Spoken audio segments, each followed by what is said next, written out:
The Greek government is coming down hard on the country's radical right-wing political party Golden Dawn. Authorities began jailing key officials and trying to relabel the party as a criminal organization. Party leader Nikos Mitsolalilakos and 14 other senior Golden Dawn members were arrested Saturday.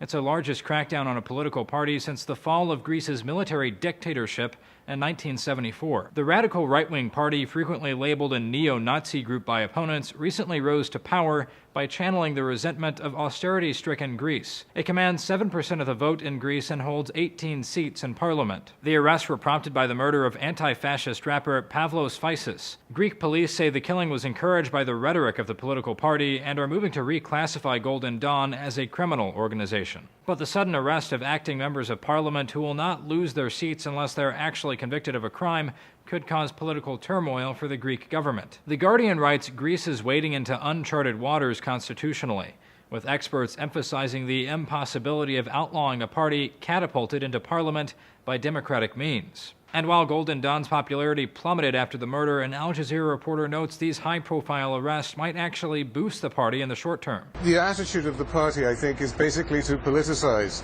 the issue. They are obviously trying to make as much political capital as they can out of the fact that they are being ganged up on. But one Greek writer thinks the rebranding of Golden Dawn as a criminal group should serve as a wake-up call for the party's supporters. No matter the hardships people are going through, there is no excuse for those who fall under the spell of Nazism. Let's face it, if we save the next generation from darkness, at least some of the shame may go away. Golden Dawn lawmakers are threatening to resign from their government seats in the wake of the crackdown.